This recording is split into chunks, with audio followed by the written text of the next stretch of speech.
Two children behind iron bars called for a mother, who would never come. A stranger's heart broke watching them reach through metal, a choice that would change 3 lives forever.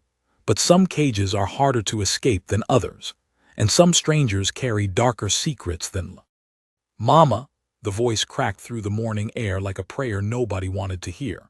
Samuel Briggs stopped dead in his tracks outside Widow Morrison's boarding house, coffee cup halfway to his lips. The sound came again, smaller this time, desperate, and Sam's chest tightened with recognition. He'd heard that same broken plea in his own voice 20 years ago. The twins pressed their faces against the makeshift cage Morrison had built in her back courtyard, tiny fingers curled around rusted iron bars. They couldn't have been more than 4 years old, maybe 5 at most. The boy had dark hair that stuck up in wild cowlicks, eyes the color of storm clouds. His sister mirrored him exactly except for a small scar above her left eyebrow that caught the light when she moved. Both wore clothes that had once belonged to someone else, too big in some places, too small in others, patched with whatever fabric Morrison could spare. "Mama's coming," the girl whispered to her brother, though her voice shook with the kind of doubt that children shouldn't have to carry. "She promised she'd come back." The boy nodded, but his lower lip trembled, and Sam watched him swipe at his nose with a sleeve that was already damp with tears and snot, and the kind of hopelessness that made grown men turn away. Morrison appeared on her back porch, wiping her hands on a stained apron. She was a thin woman with sharp angles everywhere, elbows, cheekbones, the set of her jaw when she was irritated, which seemed to be most of the time. "You two quit that hollering," she snapped, voice carrying the weight of someone who'd given up on kindness years ago. "Your mama ain't coming. Sooner you accept that, easier it'll be for everyone." The words hit the children like a slap. The girl's face crumpled, but she tried to hide it, turning away from Morrison's glare. The boy just stared at the woman with those storm cloud eyes, and Sam saw something in that look that made his stomach turn. Not just sadness, resignation. Like this little boy was already learning that the world was a place where promises got broken and people disappeared without saying goodbye. Sam set his coffee down on the fence post and stepped closer. "Morning, Mrs. Morrison." His voice came out rougher than he intended, thick with something he couldn't quite name. The twins looked up at him with identical expressions of cautious hope, like stray dogs who'd been kicked too many times but still believed someone might offer food. Morrison's expression soured further. "Mr. Briggs, didn't expect to see you up this early." She gestured dismissively toward the cage. "Sorry about the noise. These two don't understand boundaries yet. Their mother dropped them off 3 weeks ago, said she'd be back in a few days. Haven't seen hide nor hair of her since." 3 weeks, Sam's jaw tightened. The children were listening to every word, faces pressed against the bars like they were trying to absorb the conversation through their skin. "Where are they supposed to sleep? Eat?" "They got blankets," Morrison said with a shrug. "I bring them scraps when I remember. It's temporary arrangement anyway. Soon as I can find someone willing to take them off my hands, they'll be gone. Can't afford to feed 2 extra mouths on charity."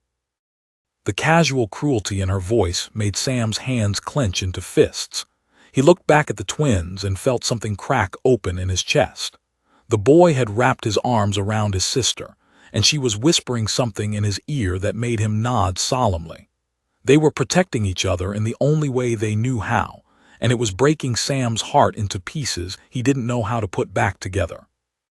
"What are their names?" he heard himself ask, though he wasn't sure why it mattered. Morrison waved her hand impatiently. "Lucy and Thomas, I think. Or maybe it's the other way around, honestly. They barely speak except to each other and that constant crying for their mama." She paused, studying Sam's face with the calculating look of someone who smelled opportunity. "You interested in taking them? I'd make it worth your while, say, $20 for the pair." Sam's throat went dry. $20. Like they were livestock at auction instead of children who called for their mother in voices that could break stone. He looked at the twins again and found them staring back at him with an intensity that made his knees weak. The girl, Lucy maybe, tilted her head slightly, and something passed between them that felt like understanding. Like she could see straight through to the lonely places in his soul that he tried so hard to keep hidden. "I don't know anything about raising children," he said quietly, more to himself than to Morrison. But the words felt like lies even as they left his mouth. He knew about being small and scared and abandoned. He knew about waiting for someone to come back who never would. He knew about the kind of hunger that had nothing to do with food and everything to do with needing someone, anyone, to care whether you lived or died. Morrison sensed weakness like a vulture smelling death. They're good children mostly, quiet when they're not crying. The girl helps with small chores and the boy's got a quick mind.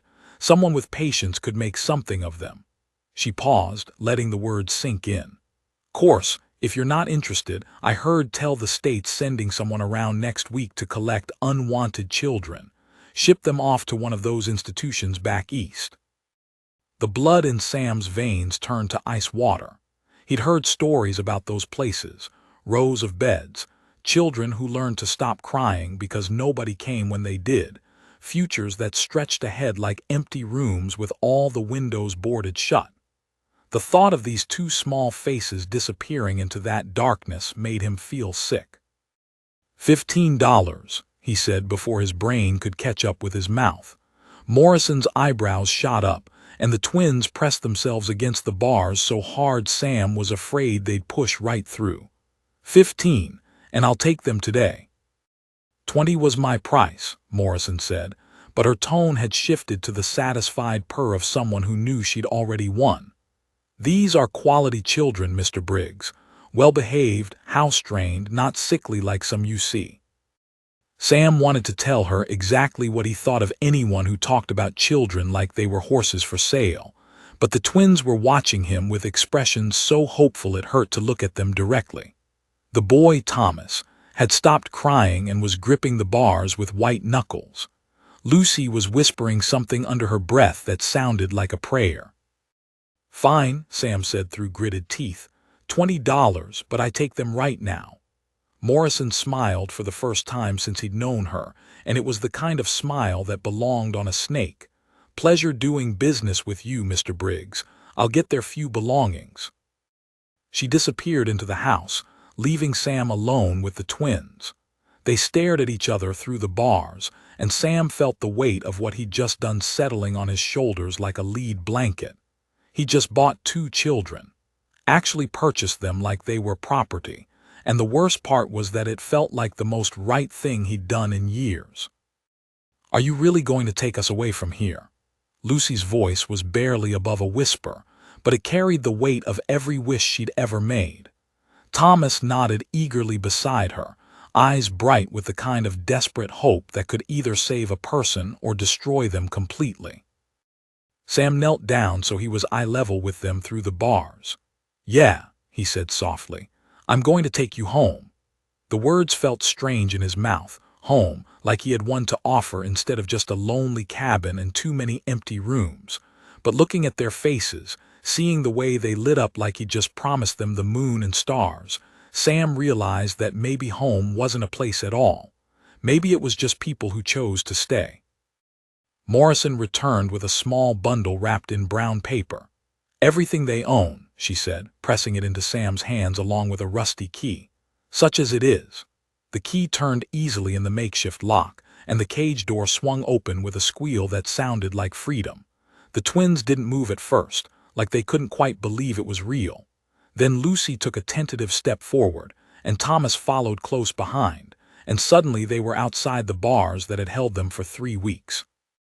They stood close together, shoulders touching, looking up at Sam like he was something miraculous instead of just a man who'd happened to walk by at the right moment. He held out his hands, and after a moment's hesitation, they each took one. Their fingers were small and cold and sticky with whatever Morrison had been feeding them, but they gripped him tight like they were afraid he might disappear if they let go. "Come on," Sam said, his voice thick with emotions he didn't have names for. "Let's go home."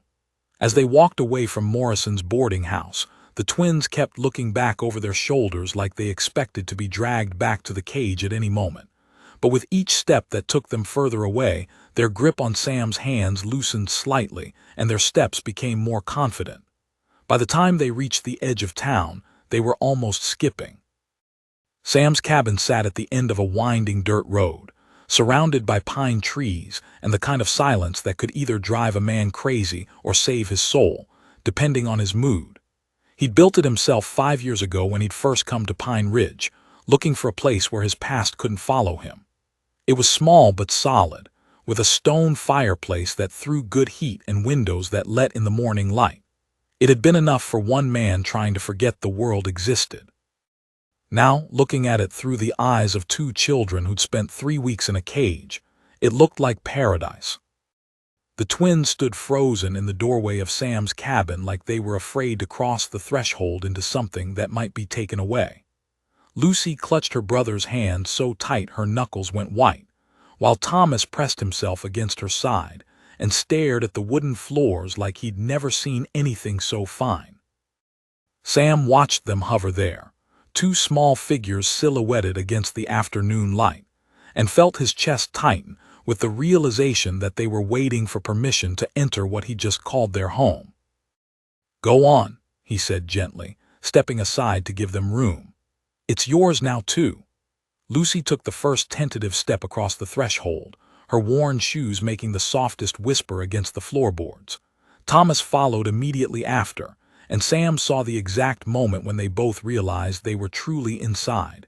Their shoulders dropped slightly, and they began to look around with the careful curiosity of children who'd learned not to touch anything without asking first. The cabin wasn't much to look at through adult eyes.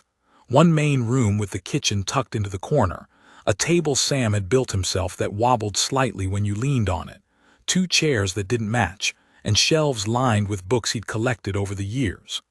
A stone fireplace dominated one wall, cold and dark now in the warmth of late spring. Through an open doorway, they could see his bedroom with its simple bed and chest of drawers. That was it, the entire world Sam had built for himself, and it had never felt smaller or more empty than it did watching these two children take it all in. But through their eyes, it transformed into something magical. Lucy gasped when she saw the books, her fingers reaching toward the leather spines before pulling back like she'd been burned. Thomas was drawn to the fireplace, running his small hands along the smooth stones with wonder. They moved through the space like they were in a cathedral, careful and reverent and absolutely amazed. "Are those real books?" Lucy whispered, her voice full of the same awe other children reserved for candy or Christmas morning. Sam nodded, and her face lit up like he just told her she could fly. "Mama used to read to us," she said softly, "before she got sad all the time, before she started forgetting things." Something cold settled in Sam's stomach. What kind of things did she forget? He asked as casually as he could manage, but Lucy had already moved on, distracted by the sight of actual plates sitting on actual shelves. Thomas tugged at Sam's sleeve, his storm cloud eyes serious and knowing in a way that made Sam's heart hurt. "Mama forgot our names sometimes," Thomas said quietly, his words careful and measured like he was trying not to break something fragile. "She forgot where we lived. She forgot she promised to come back." His lower lip trembled, but he set his jaw in a way that reminded Sam painfully of himself at that age, determined not to cry because crying never fixed anything. Lucy shot her brother a look that could have been warning or protection or both. "She was just tired," she said quickly, like she was reciting something she'd told herself 1,000 times. "Taking care of 2 children is hard work. That's what Mrs. Morrison said. Mama just needed a rest." The casual way she said it broke something in Sam's chest. These children had been abandoned by someone who was supposed to love them more than life itself, and they were still making excuses for her, still believing she might come back, still calling her name through iron bars because hope was sometimes the only thing standing between a child and the darkness. Sam cleared his throat, pushing down the anger that wanted to rise up and swallow everything else. "Well," he said, his voice steadier than he felt, "you don't have to worry about any of that now. You're safe here." The words felt inadequate even as he spoke them, like trying to heal a broken bone with a band-aid. But it was all he had to offer, and maybe sometimes that was enough. The twins exchanged one of their silent conversations, the kind that only came from sharing the same air since before birth. Lucy nodded slightly, and Thomas relaxed his death grip on her hand. They were giving him permission to try, Sam realized. Permission to be the adult they'd been waiting for, even if he had no idea what he was doing. "I should show you where you'll sleep," Sam said, mostly because he couldn't think of what else to say and the silence was starting to feel heavy. He led them to his bedroom and immediately realized the problem. One bed. One small bed that barely fit him, let alone two growing children. The twins seemed to realize it at the same time, and Lucy's face felt like she just remembered that good things didn't last. "We can sleep on the floor," she said quickly, her voice bright with forced cheerfulness. "We don't mind. We slept on the ground lots of times when Mama was having her tired days. Thomas doesn't kick much when he dreams, and I don't snore like Papa used to." The mention of their father hit Sam like a punch to the gut. He'd been so focused on their missing mother that he hadn't even thought to ask about the other parent who should have been protecting them. "Where's your papa?" he asked gently, though he was afraid of the answer. Thomas's face went completely blank, and Lucy wrapped her arms around herself like she was trying to hold something in. "Papa went to heaven," she said, in the matter-of-fact tone children used when they'd accepted something terrible because they had no choice. "Before we got big enough to remember him proper. Mama said he got sick and couldn't get better, no matter how much medicine the doctor gave him." Sam felt like he was drowning in the tragedy of their short lives. Parents dead and disappeared, 3 weeks in a cage, and now they were ready to sleep on his floor because they thought that's what they deserved. The injustice of it all made his hands shake with rage at a world that could be so cruel to something so small and innocent. "Nobody's sleeping on any floors," he said firmly. "We'll figure something out." He looked around the small room, his mind racing through possibilities. He could sleep by the fireplace, give them the bed. Or maybe he could build something. He was handy with tools and there was lumber in town. The twins were watching him think, their faces hopeful but guarded, like they'd learned not to expect too much from adult promises. "For tonight," Sam said, making a decision that felt both terrifying and inevitable, "we'll all squeeze in together. Tomorrow I'll start working on getting you your own beds." Lucy's eyes went wide, and Thomas's mouth fell open like Sam had just offered to lasso the moon for them. The idea that they wouldn't have to sleep alone, wouldn't have to lie awake listening for footsteps that might mean someone was coming to take them away. It was more than they dared to hope for. "Really?" Lucy whispered, and Sam nodded. She threw her arms around his waist without warning, pressing her face against his shirt like she was trying to memorize the smell of safety. Thomas joined her a second later, his small arms barely reaching around Sam's middle, and suddenly Sam was holding two children who were holding him back like he was the most important thing in their world. The feeling was overwhelming, part terror, part joy, part responsibility so heavy it made his knees weak. These two small lives were depending on him now. They were looking at him like he had answers when he wasn't even sure he knew the right questions, but standing there with their arms around him, feeling their trust settle on his shoulders like a mantle he wasn't sure he deserved, Sam realized that maybe being ready wasn't the point. Maybe love was just showing up and trying your best and hoping that was enough. They stayed like that for a long moment, three people who'd found each other by accident learning what it felt like to be held. Finally, Sam pulled back gently and looked down at their upturned faces. "Are you hungry?" he asked, and their synchronized nods made him laugh despite everything. "Well then, I guess we better figure out what's for dinner." The simple question seemed to unlock something in the twins. Lucy began chattering about food she remembered liking, while Thomas explored the kitchen area with the focused intensity of someone trying to memorize every detail. They helped Sam dig through his limited supplies, their excitement building as they discovered a can of peaches and some flour that could become biscuits if he was careful about it. Cooking became an adventure instead of a chore. Lucy stood on a chair to help him mix the biscuit dough, her small hands serious as she stirred. Thomas set the table with meticulous care, arranging Sam's mismatched plates and cups like they were fine china. They worked together like they'd been doing it for years instead of minutes, and Sam found himself relaxing for the first time since he'd heard that broken mama through the morning air.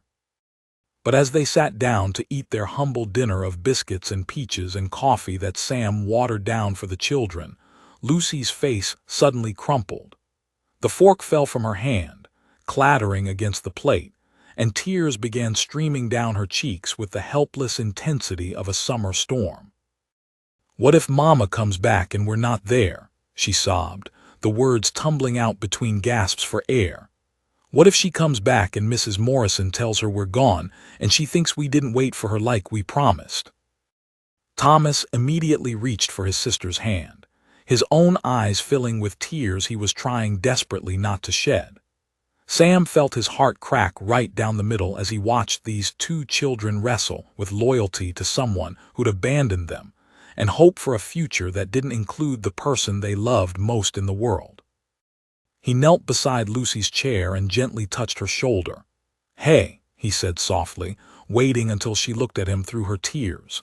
"If your mama comes back, if she really comes back, Mrs. Morrison will tell her where you are. And you know what? She'll be happy. She'll be happy because you're safe and fed and sleeping in a real bed instead of behind bars." "But what if she forgets where we are?" Thomas whispered, voicing the fear that was eating both of them alive. "What if she forgets us again?" Sam looked at these two broken children and made a decision that would change all their lives forever. "Then I'll help her remember," he said, the words coming from a place deeper than thought. "And if she can't remember, or if she can't come back for reasons that have nothing to do with not loving you, then you'll stay here with me. For as long as you want. For as long as you need." The silence that followed was so complete Sam could hear his own heartbeat.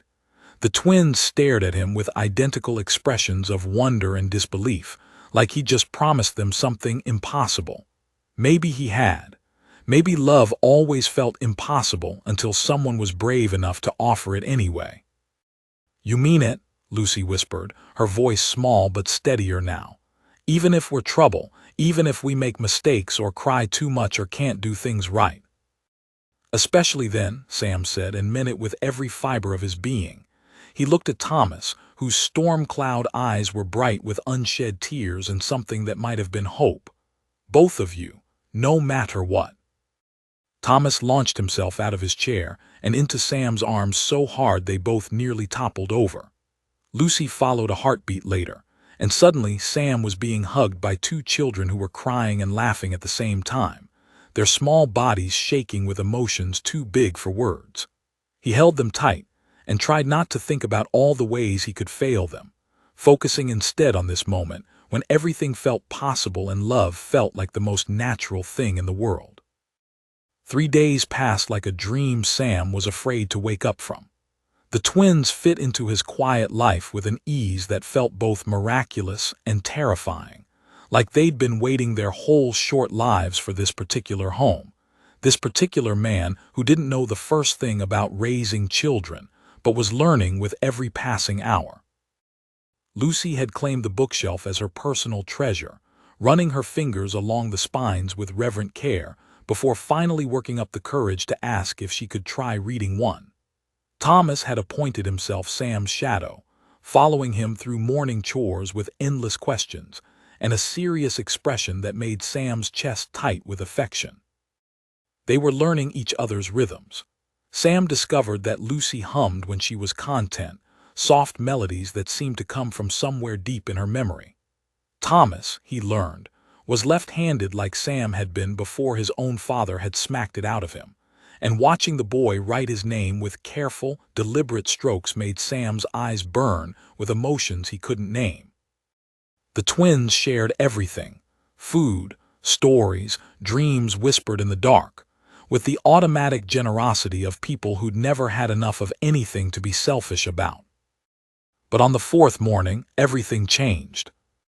Sam woke before dawn to the sound of horses approaching.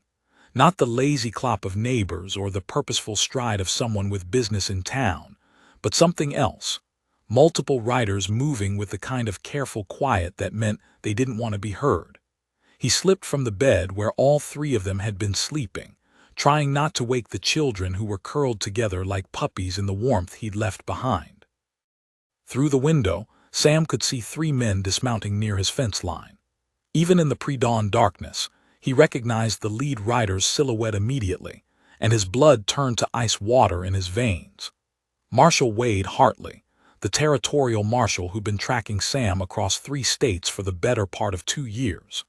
The man who knew exactly who Sam really was and what he'd done before he came to Pine Ridge looking for redemption. Behind Hartley rode 2 deputies Sam didn't recognize, both carrying themselves with the rigid posture of men who followed orders without asking questions.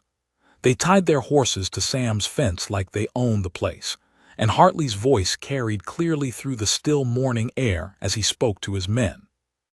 "Remember, we want him alive if possible. The bank wants their money back more than they want his corpse, but if he runs or fights, don't hesitate to put him down."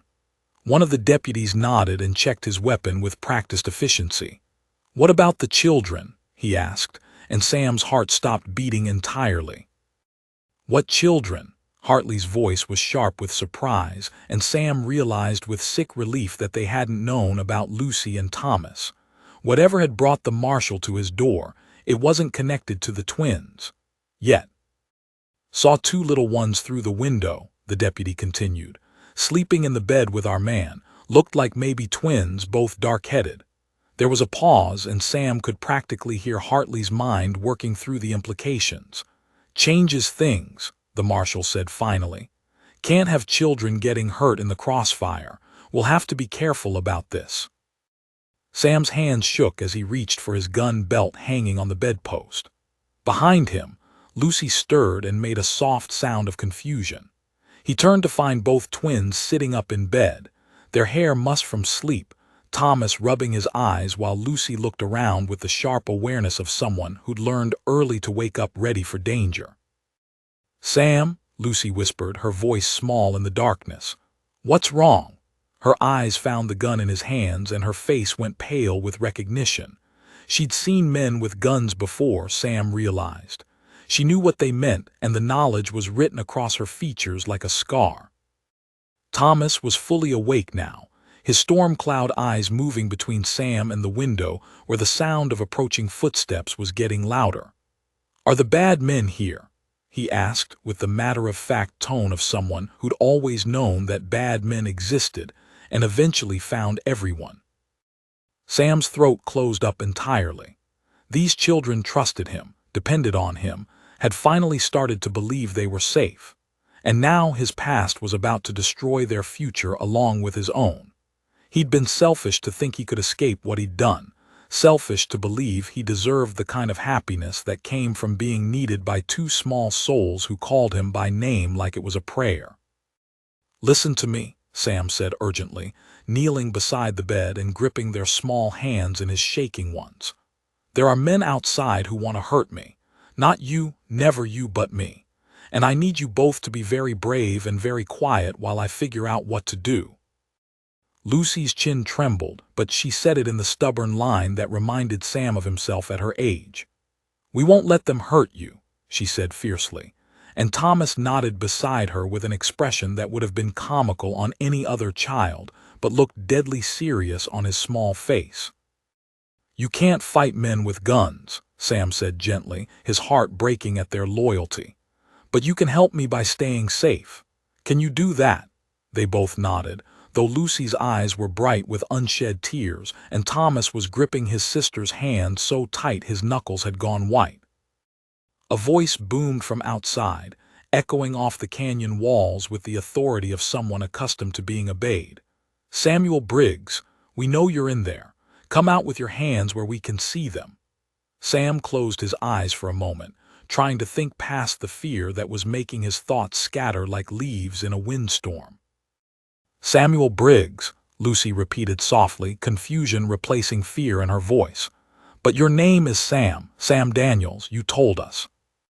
The innocent question hit Sam like a physical blow. Of course he'd lied to them about his name. He'd been lying about it for 2 years, ever since he'd fled Montana with a marshal's bullet in his shoulder and the screams of dying men echoing in his ears. Sam Daniels was the name of a good man who rescued children and built them beds and read them stories before sleep. Samuel Briggs was the name of someone else entirely, someone who'd made choices that couldn't be undone no matter how much he wished otherwise. "I'll explain everything later," Sam promised, though he wasn't sure there would be a later for any of them. "Right now I need you both to hide, under the bed in the root cellar, anywhere they can't see you. Can you do that for me?" "We're not leaving you," Lucy said with the fierce determination of someone who'd already lost too many people. "Mama left us. Papa left us. You're not leaving us too." Thomas nodded emphatically beside her, his small jaw set in a way that reminded Sam painfully of their first meeting, children who'd learned too young that the world was a place where people disappeared without warning. Outside, Hartley was getting impatient. "You've got 60 seconds, Briggs. After that, we're coming in." Sam could hear boots moving across his porch, the creak of wood under the weight of armed men who'd been tracking him across half the territory. 60 seconds to figure out how to save 2 children from the consequences of his own sins. "Please," Sam whispered, looking into their faces and trying to memorize every detail in case this was the last time he ever saw them safe.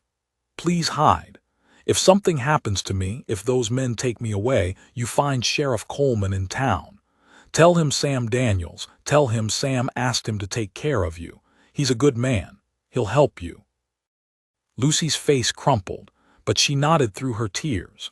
Thomas was crying openly now, silent sobs that shook his small frame as he tried to be brave. They slipped from the bed like ghosts, Lucy grabbing the bundle Morrison had given them along with Thomas's hand, and disappeared into the shadows of the main room just as the front door exploded inward with the sound of splintering wood. Hartley filled the doorway like an avenging angel, his gun drawn and his face carved from granite. Behind him, the 2 deputies spread out with the practiced efficiency of men who'd done this dance before. Their eyes swept the cabin, taking in every corner, every shadow where danger might be hiding. "Samuel Briggs," Hartley said, his voice carrying the weight of 2 years' worth of pursuit. "Also known as Sam Daniels, apparently. You've led us quite a chase." Sam stepped out of the bedroom with his hands raised, trying to keep his body between the lawman and wherever the twins had hidden themselves.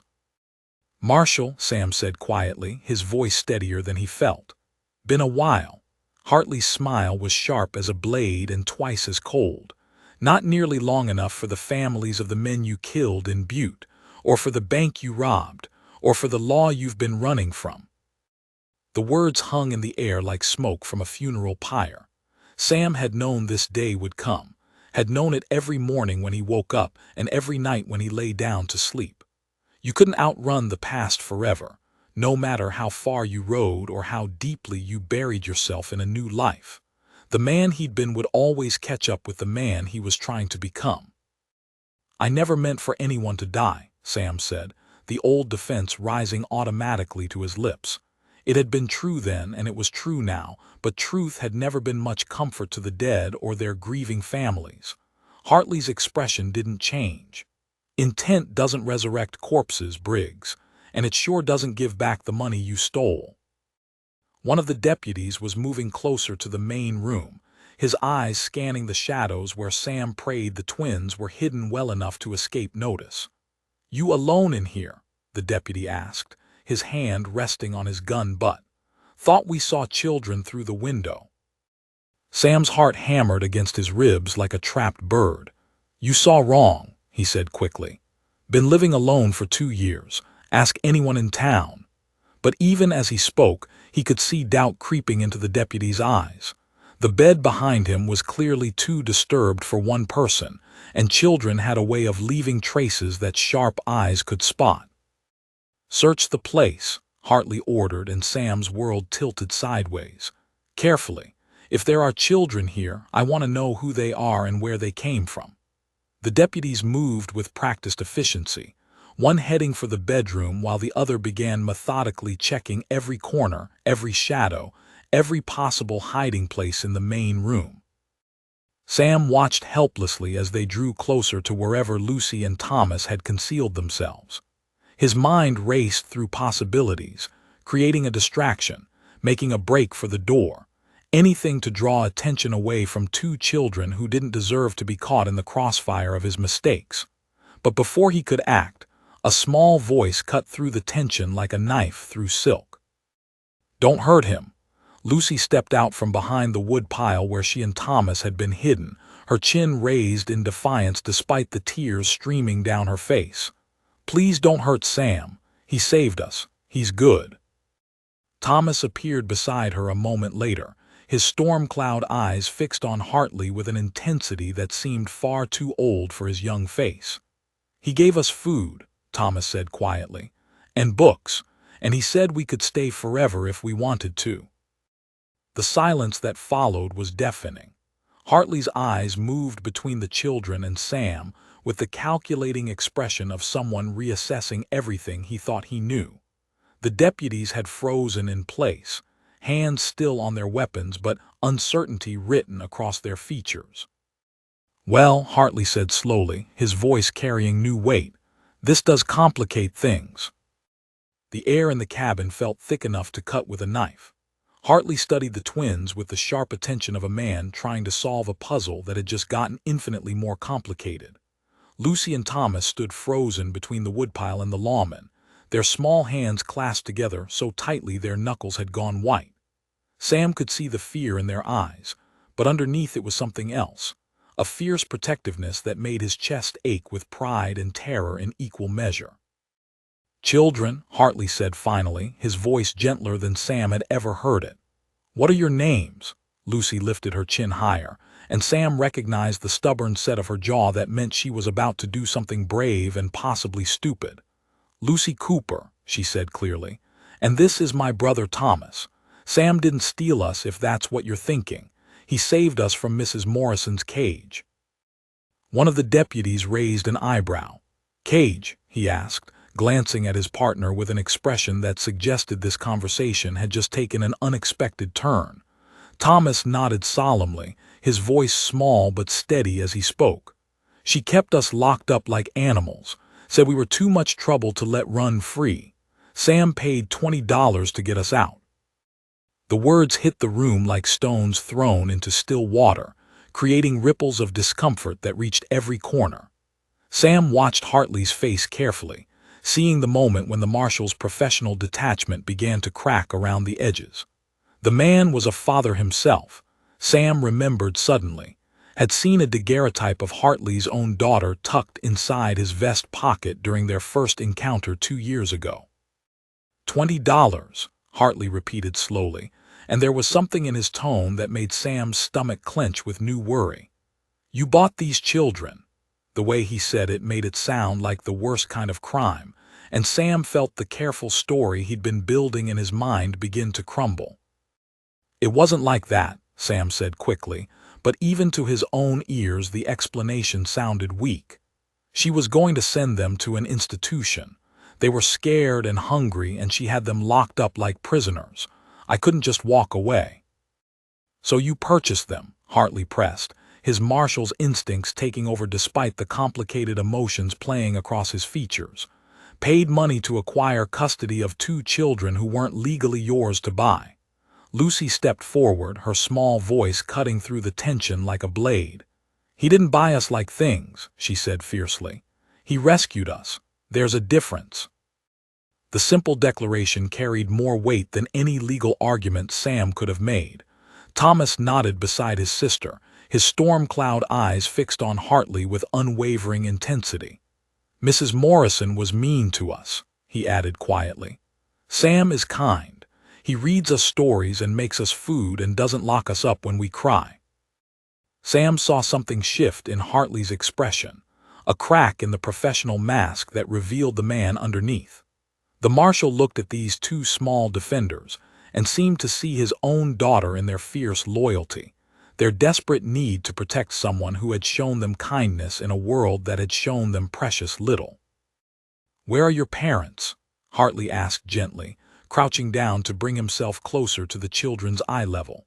The gesture made him seem less threatening, more human, and Sam felt a flicker of hope that maybe this wouldn't end with bullets and blood after all.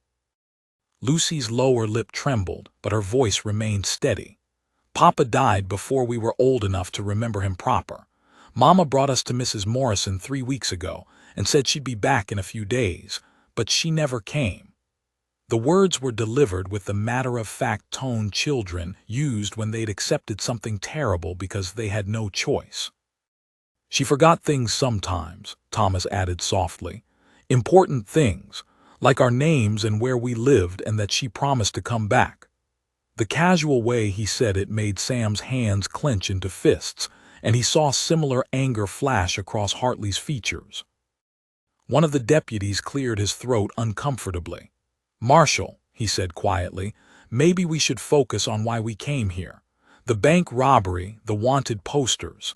Hartley held up a hand to silence him, his attention still focused on the twins with laser intensity. "How long have you been with Sam?" he asked them, and Lucy answered immediately. 4 days. He gave us real beds to sleep in and books to read, and he promised we could stay forever if we wanted to." The hope in her voice was so pure it hurt to hear, and Sam saw Hartley flinch slightly at the trust these children had placed in a wanted man. "He's teaching me to read better," Thomas chimed in eagerly. "And he's going to show me how to build things with wood. He said maybe I could help him make us our own bed so we don't have to share." The excitement in the boy's voice made Sam's throat close up entirely. These children had been planning a future with him, building dreams around the safety he'd offered, and now he was about to lose them just like they'd lost everyone else. Hartley stood slowly, his face a mask of conflicting emotions. He looked at Sam with an expression that might have been pity or anger or something more complicated than either. "You know I have to take you in," he said quietly. "The law is the law, regardless of your recent charitable works." "I know," Sam said, his voice barely above a whisper. He looked at Lucy and Thomas, trying to memorize their faces one more time. "Just, please make sure they're taken care of. They've been through enough." But Lucy wasn't having any of it. She marched across the room and planted herself directly between Sam and Hartley, her small frame trembling with righteous fury. "You can't take him," she declared, her voice rising to a pitch that made every man in the room wince. "He didn't do anything wrong. He saved us." Thomas joined her immediately, forming a human wall of childhood determination that would have been comical if it wasn't so heartbreaking. "He's our family now," Thomas said firmly, his storm cloud eyes blazing with an intensity that reminded Sam painfully of his own stubborn streak. "You can't just take away someone's family. That's not fair." The deputies exchanged uncomfortable glances, clearly unused to having their law enforcement activities questioned by people who barely came up to their waists. Hartley looked down at the children, then back at Sam, then at his men who were waiting for orders that seemed increasingly impossible to give. The silence stretched out like a held breath until finally the marshal spoke, his voice heavy with the weight of decisions that had no good outcomes. "What exactly did you do in Butte?" he asked Sam, and there was something in his tone that suggested this wasn't just idle curiosity. The truth this time, no justifications, no excuses, just what happened.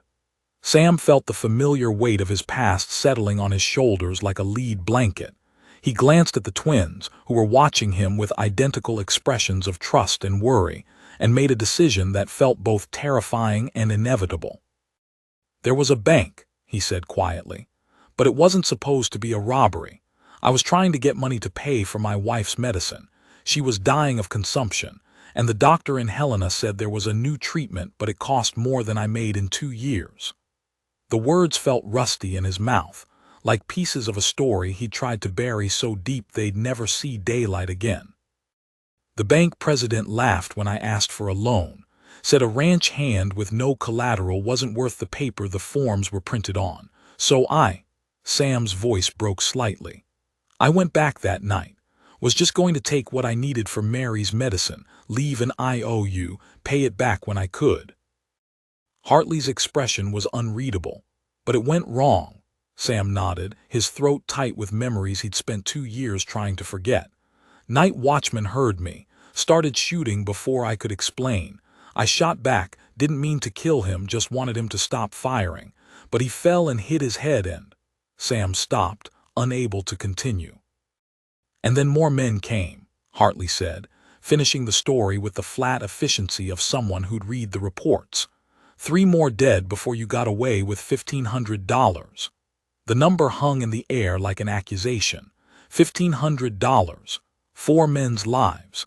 Sam's wife had died anyway, 3 days before he made it back to her with the medicine that was supposed to save her.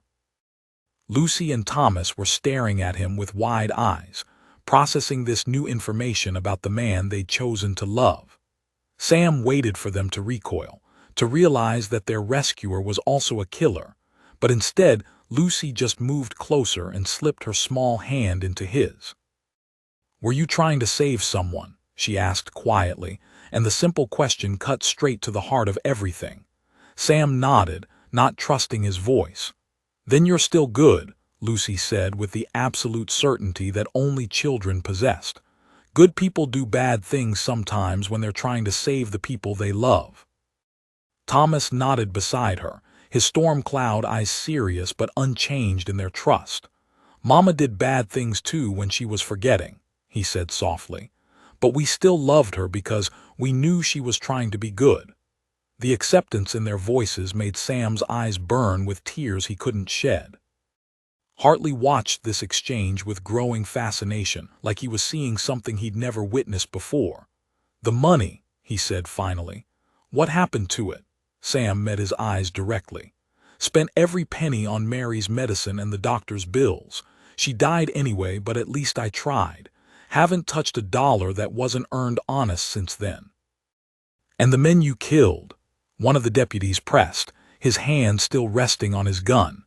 "What about justice for them?" The question hung in the air like smoke from a dying fire.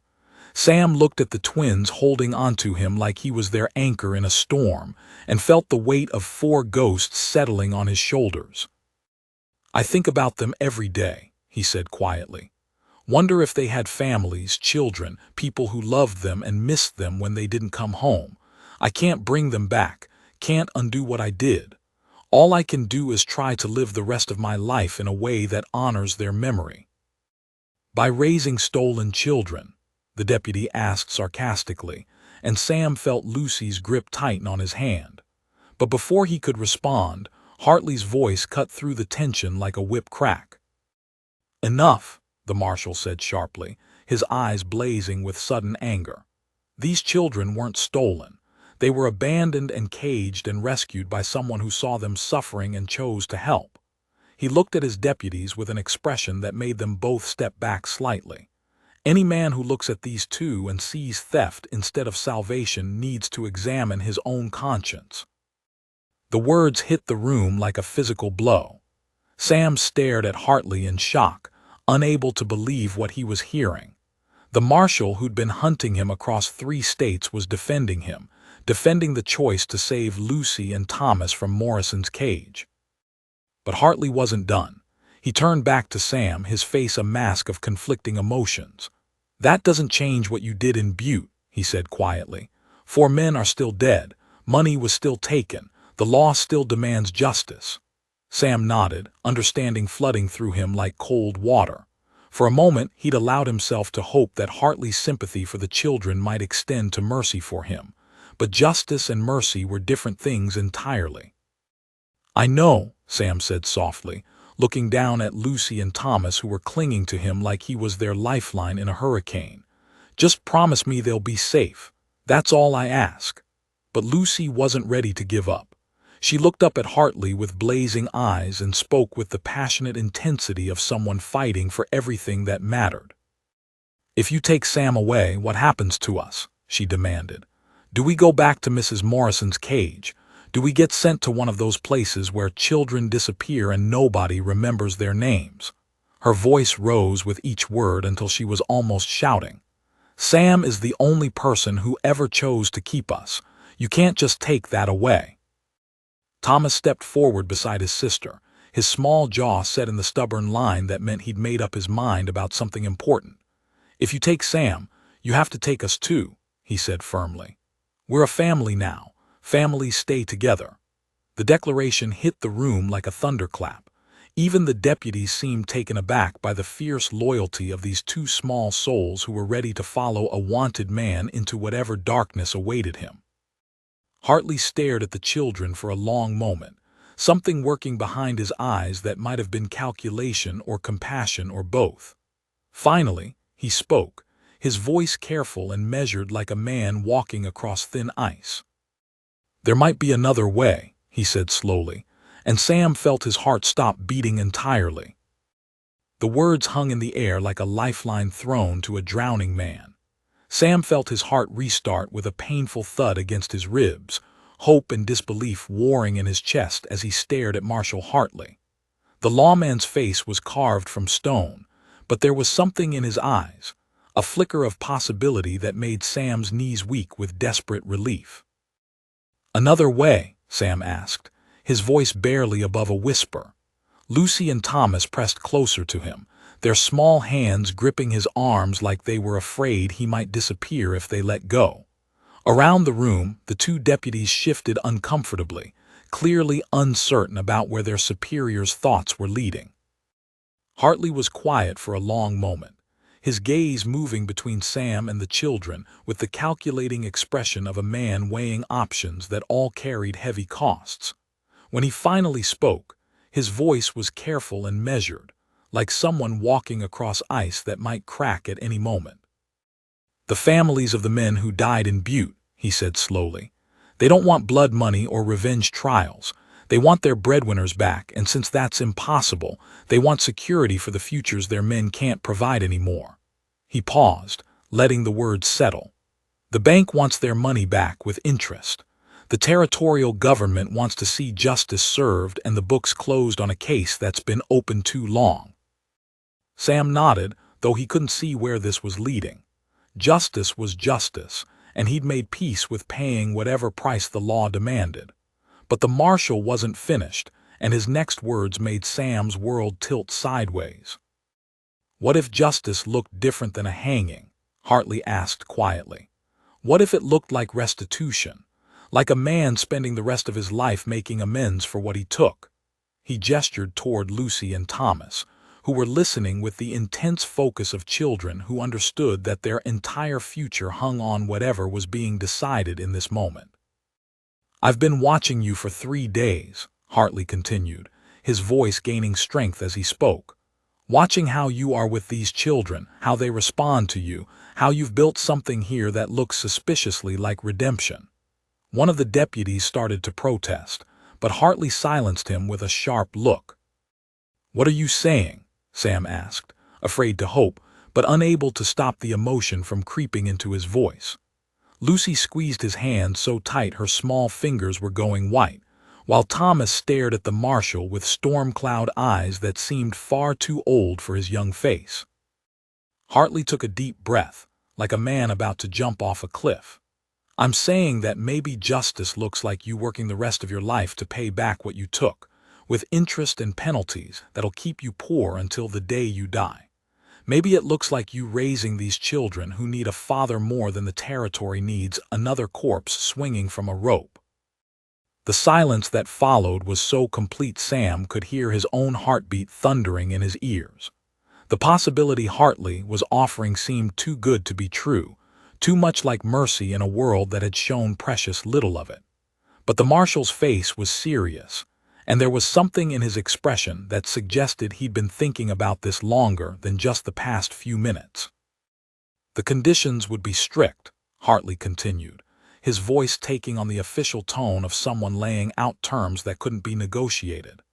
You'd work under supervision, every dollar you earn would be documented, and 70% of your wages would go toward restitution until the debt is paid. You'd report to me monthly, and any sign that you're reverting to your old ways would result in immediate arrest and hanging. Sam's throat was so tight he could barely speak. "And the children?" he managed to ask, though he was afraid of the answer. Everything Hartley was offering could be taken away in an instant if it didn't include Lucy and Thomas. "The children stay with you," Hartley said firmly, and Sam felt his knees buckle with relief. "Legal adoption papers, properly filed, making them yours in the eyes of the law.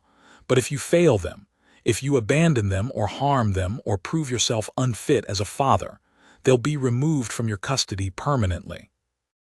Lucy let out a sound that was half sob, half laugh, and threw her arms around Sam's waist so hard she nearly knocked him over. Thomas joined her a heartbeat later, both children crying with the overwhelmed relief of people who'd been holding their breath for so long they'd forgotten what it felt like to breathe. But the deputies were not convinced. The younger one stepped forward, his hand resting on his gun butt, his face carved from skepticism and disapproval. "Marshal," he said carefully, "this man is a wanted killer, bank robber. The law says—" "The law says justice must be served," Hartley interrupted sharply. "It doesn't dictate the form that justice has to take." His eyes blazed with an authority that made both deputies step back slightly. "I've been a marshal for 15 years, and I've seen enough hangings to know that sometimes a rope doesn't solve anything except creating more orphans and widows." He gestured toward Lucy and Thomas, who were still clinging to Sam like he was their anchor in a storm. "These children have already lost 2 parents. You want to take away the third one they've found just to satisfy some abstract notion of proper punishment." The deputy's jaw worked silently, clearly struggling with orders that went against everything he'd been taught about law and order. "But the precedent," the other deputy protested. "If word gets out that killers can escape justice by adopting orphans—" Hartley's laugh was sharp and humorless. "You think there's going to be a rush of bank robbers lining up to take on the financial burden of raising children, to work themselves into early graves paying restitution while changing diapers and teaching lessons and staying awake with sick babies?" The question hung in the air, highlighting the absurdity of the concern. Raising children was hard work under the best of circumstances. Doing it while living under the constant scrutiny of the law and working to pay back a debt that would take decades to clear was hardly a path most criminals would choose. Sam found his voice finally, though it came out rough with emotions he couldn't contain. "Why?" he asked Hartley. "Why are you offering this? You've been hunting me for 2 years." The marshal was quiet for a long moment, his gaze distant as if he was looking at something only he could see. "Because I have a daughter," Hartley said finally, his voice softer than Sam had ever heard it. "She's about Lucy's age, with the same stubborn chin and fierce heart. And if something happened to me and my wife, if she ended up alone and scared and locked in a cage by someone who saw her as a burden instead of a blessing—" He trailed off, but the meaning was clear. "You'd want someone to choose her," Sam said quietly, understanding flooding through him. "Someone to see her worth and fight for her future." Hartley nodded, his professional mask slipping enough to show the father underneath. "The men you killed in Butte," the marshal continued, his voice gaining strength. "2 of them had children, young ones. They know what it's like to have their world torn apart by violence and loss. When I contacted their families about this possibility, about a different kind of justice that might prevent other children from suffering the same fate—" He paused, letting the implication settle. "They agreed?" Sam asked, hardly daring to believe it. Hartley nodded slowly. "They want the money you took, with interest that'll keep you working for the next 20 years or more. But they also want something else. They want to know that their husbands' deaths led to something besides more death. They want to know that 2 orphaned children found a father because of this whole terrible mess." The weight of that responsibility hit Sam like a physical blow. He would be raising Lucy and Thomas not just as his own children, but as living memorials to the men he'd killed. Every day would be a reminder of what his choices had cost. Every moment of joy with the twins would be shadowed by the knowledge that their happiness was built on tragedy. But looking down at their faces, Lucy's eyes bright with tears and hope, Thomas's storm cloud gazed steady with trust. Sam realized that maybe that was exactly what justice should look like. Not an ending, but a beginning. Not death balancing death, but life growing from the soil of sorrow. "What do I have to do?" he asked, his voice steady despite the emotions threatening to choke him. Hartley reached into his vest and pulled out a folded document, the papers crackling slightly as he opened them. "First, you sign this confession," the marshal said, his tone becoming businesslike again. "Full details of what happened in Butte, acknowledgement of guilt, agreement to the terms of restitution. Then we ride into town and file the adoption papers for Lucy and Thomas, properly, legally, so there's never any question about where they belong." Sam took the papers with shaking hands, scanning the dense legal language that would bind him to this new life. 20 years of supervised labor, 70% of his wages going to the families of dead men, monthly reports to the territorial marshal, complete transparency about his finances, his activities, his fitness as a father. It was a prison sentence disguised as freedom, and Sam had never wanted anything more in his life. "There's one more thing," Hartley said quietly, his voice carrying new weight. "The bank in Butte is willing to hire you. The president who laughed at your request for a loan wants to make you head of security, says there's nobody better qualified to protect his money than someone who knows exactly how it can be taken." The irony was so sharp it could cut glass. Sam looked up from the papers to find Hartley watching him with something that might have been approval. "He's offering you a house that goes with the job," the marshal continued. "Big enough for a family, with a yard where children can play safely, good schools nearby, neighbors who don't need to know your history if you don't want them to." Lucy gasped, her eyes going wide with possibilities she'd never dared to imagine. Thomas tugged at Sam's sleeve, his voice small but excited. "A real house?" he asked. "With our own rooms and everything?" Sam looked down at him, this boy who'd spent 3 weeks in a cage and was ready to be thrilled by the promise of walls and windows and a door that locked from the inside. "If you want it," Sam said softly, though his heart was already racing with the possibilities. Lucy was bouncing on her toes, unable to contain her excitement. "With books?" she asked eagerly. "And maybe a garden where we could grow vegetables like Mama used to." The casual mention of their mother hit Sam like a punch to the gut, reminding him that these children would always carry the ghosts of their losses alongside their hopes for the future. "With books and gardens and anything else we can afford after we pay what we owe," Sam promised, and watched their faces light up like sunrise breaking over mountains. He turned back to Hartley, this man who'd hunted him across 3 states and was now offering him redemption wrapped in responsibility. "When do we leave?" Sam asked, his hand already reaching for the pen Hartley was offering. But before the marshal could answer, a sound outside made every man in the room freeze. The thunder of approaching hoofbeats, too many horses moving too fast, and voices calling out with the urgent authority of men who'd been riding hard and weren't planning to stop for pleasantries. Through the window, Sam could see dust rising from the trail like smoke from a wildfire.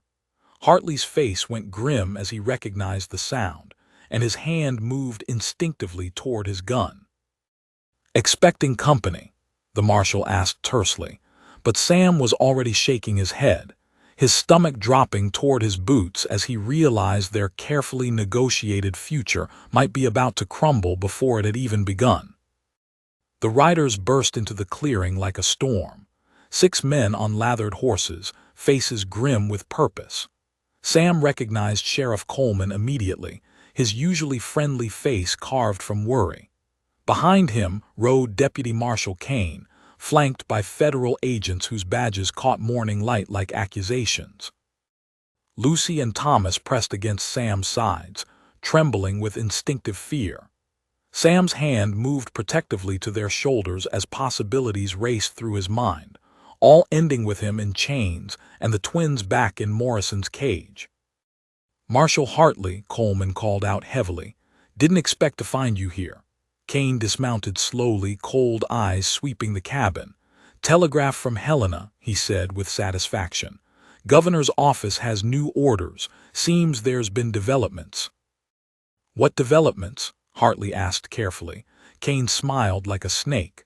Bank robbery in Billings 3 months ago. Stage holdup outside Missoula. Seems our reformed family man has been busy. That's impossible, Sam said, shock thick in his voice. I've been here 2 years, ask anyone. But Coleman's face was troubled, doubt creeping in. The descriptions match, Sam, and there was a witness who picked you out of photographs. Kane produced images, holding up one that made Sam's blood freeze. Him from 2 years ago, thinner, grief-marked, taken after Mary's funeral. We also have this, Kane said, producing a clinking bag. Silver dollars buried near your property, matches the Billings robbery. Lucy stepped forward, chin raised despite streaming tears. You're wrong, Sam hasn't left us. He's been our papa every day, Thomas nodded fiercely. He reads us stories, papas don't rob banks. Kane looked down condescendingly. Criminals are often kind when hiding from the law, Lucy shouted, trembling with rage. He saved us. You're the bad men trying to take our family. Sam knelt beside them, heartbreaking. Sometimes good people get accused wrongly, he said softly. But you didn't do it, Lucy said desperately. I didn't, Sam said steadily. I swear on your lives I haven't committed a crime since Butte. Kane gestured to his agents. Samuel Briggs, you're under arrest. The twins threw themselves at Sam, clinging desperately. Please don't take him, Lucy sobbed. He's all we have. We'll be alone again back in the cage. Lucy ran to Hartley, throwing herself at his legs with desperate eyes. You said we could be a family. You promised we could stay together. Thomas joined her, both clinging to the marshal who'd offered hope moments before. Please don't let them take our papa, Thomas whispered. Families stay together. Hartley looked down, wrestling with impossible decisions. I'm sorry, he said quietly. The law is the law. Lucy planted herself between Sam and the agents, trembling with fury. Then your law is stupid, she shouted across the canyon. Your law takes children from people who love them. If that's justice, then justice is wrong. In the absolute silence that followed, Sheriff Coleman stepped forward. You know what? The child's got a point.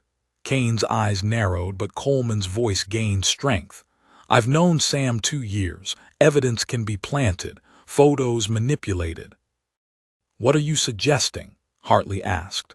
Coleman looked around the room. Maybe we've got the wrong man.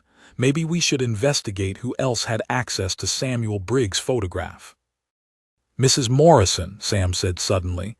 She knew my past, had access to the boarding house. She could have learned enough to frame me. Coleman nodded eagerly. Morrison's struggling financially. What if someone paid her? Lucy looked up at Sam with blazing faith. See, I told you you were innocent. Hartley looked at Kane, then Coleman, then Sam and the children holding each other like shipwreck survivors.